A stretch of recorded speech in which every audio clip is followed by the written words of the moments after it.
I wrote a essay a little while ago about that I think software is sort of bifurcating into disposable and durable code because it's so fast and frictionless and easy that I think that like generating code in Claude or whatever is just going to be, if you work in knowledge, you're going to have to know how to code generate, right? Yeah, But that is a very different thing than durable code. And durable code is what runs the world.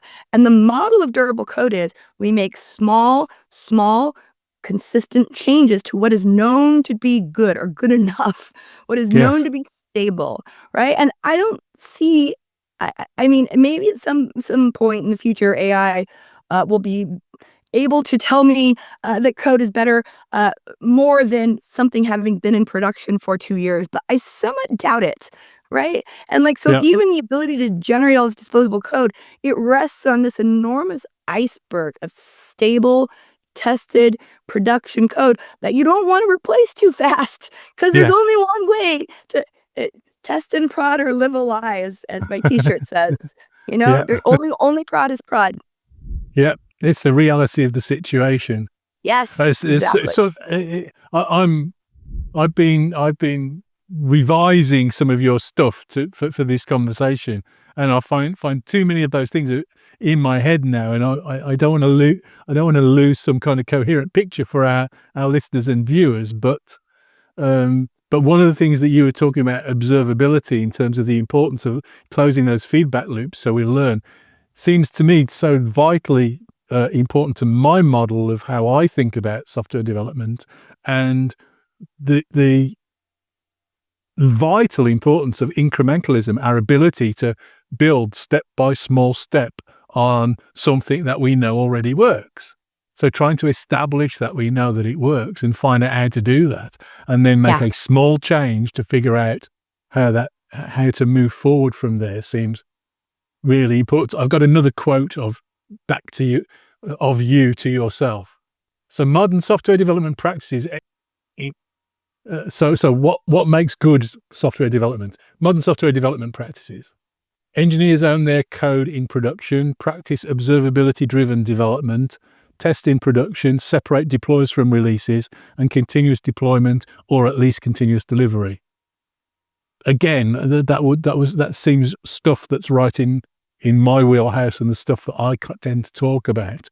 Um, I'm not quite so sure about observability-driven deployments, and I want to talk about that in a bit more detail later on, because I think we are in complete agreement, but I think that I use really quite different terminology when I talk about that. But let's come back to that. Let's go back to the team thing. So if we're thinking about the ways in which to try and help our teams to grow and to become these good teams that do all of this stuff, where do you start? So I think that this is what really got me animated about this idea a while ago was when I saw a post on LinkedIn and it was from Coinbase, and they were bragging about how they only hire the 0.1% of people that apply. And I was just like, oh, you got it. Like Netflix for years has been like, we only hire the global top 10%. And now these guys are just like, yeah, well, we only hire the top 0.1. And I'm just like, do you know how ridiculous this sounds? And the more I thought about it, and you and I were talking earlier, I find that I discover what I think by writing. And I started Yeah, writing a piece about this, and I realized that is really letting leadership off the hook. If you put all the absolutely. emphasis, if you put all the emphasis on hiring the best engineers, 10x engineers, if you put all your emphasis on like, world class people, look, nobody is born a great software engineer. Every software engineer is is developed over years and years and years of working on hard problems together with other engineers. No one's starting from scratch. And how excellent, how world-class an engineer can become depends vitally on the systems that they are developing in. Like every time you ship code, you learn. You learn whether what you did worked or not, if it was good or bad, if it worked for users or not. A team that gets to ship 12 times a year is going to learn a lot less over 10 years than a team that ships 200 times a day, just like baseline, right? And and if it takes the slowest engineer at the company one day to ship one line of code, it's also going to take the fastest engineer at the company one whole day to ship one line of code because they're participating in the same shared socio-technical systems. It's the same system, and or if they're bypassing the system, that's an even bigger problem, right? And so I feel like it's really like it is harder to craft socio-technical systems that give everyone fast feedback loops, that give everyone guardrails, that give everyone the ability to follow their code to its conclusion, right? To watch, it, when a tell that is when you ask software engineers, how do you know if your code works or not? And if they say my test pass, you know that they haven't even begun to hook up that core feedback loop of does my code work or not? Because Yeah. you don't know if it works until it's been in production for a bit. Yeah. Absolutely. And the thing about the hiring the top 0.1% and so on, it makes me laugh as well. I was delighted when Google published the Project Aristotle stuff where they're I think they started off thinking that they were going to find, okay, if we have 5 engineers that are in the top 10% and 4 engineers that are in the top 3% and 1 engineer who's in the top 0.1%, we'll have a great team. I think they probably expected something like that. But actually, there's research that goes back to the 1960s by a chap called Belbin, who came up with a model that said, well, you put a bunch of top performers together, you get dysfunctional teams. You need a spread of different people, a range of different talents and types of people to make a great team. And the Project Aristotle stuff found that the number one predictor of high performance in Google's teams was trust between the members of the team. A very, very different kind of picture to, I think, what they expected when they started. Yeah. Like when a flower doesn't grow, do you blame the seed? Do you blame the soil? Like there's a whole system, Yeah.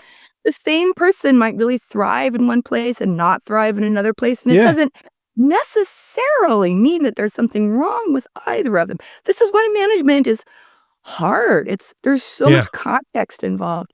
But I will say that like a pretty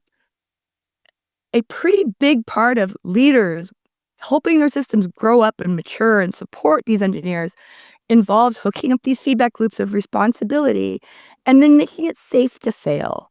Having a culture where, where like I think the best teams I've ever seen work on are the ones where you merge a diff and you just assume it's going out. But by default, it's going out. It will be out soon, right? You have to do something to stop the train to make the deploys stop, right? Because you can automate that if you can just make it automatic, and if you can make it, and if you can give engineers the tools to, see what. And to your point earlier, the best teams are what? They're the ones where every single person is constantly curious, learning, pushing themselves, engaged. If you have a bunch, just a bunch of staff plus engineers, they're all super high level. Someone's got to write the login form. Someone's got to write the web page. And if nobody is interested or excited or learning or growing, they're just going to be on autopilot. That is not the picture of an engaged. And also really, you want your more senior people to have the humility of learning from people who are lower level than them. You want everyone to have the experience of ownership, of mastery, of teaching other people, communicating about the thing. Like I remember, I credit my entire career sometimes to an overdeveloped sense of responsibility. Like when I was at Second Life, I'm like 19, nobody wanted to do the MySQL backups. And so I became the fucking master of MySQL backups. And I was the expert in those things, right? Makes you feel good. And somebody's taking it seriously because they think, oh my God, I get to take care of the database backups. I have the keys to the kingdom. And I mean, that is so much more motivating than being like, all right, we're all world class, dude. We're just going to crush code together. That's not actually what makes a team great. This clip was taken from my podcast, The Engineering Room with Dave Farley, a monthly podcast with some of the brightest minds in software engineering. You can find full episodes on all your favourite podcast platforms, including Spotify, Apple Podcasts and Amazon Music. Your support helps us to bring you these regular episodes, so please leave your positive review on your preferred podcast platform to help us to continue to grow and bring you great guests and their insights. Thank you very much for listening.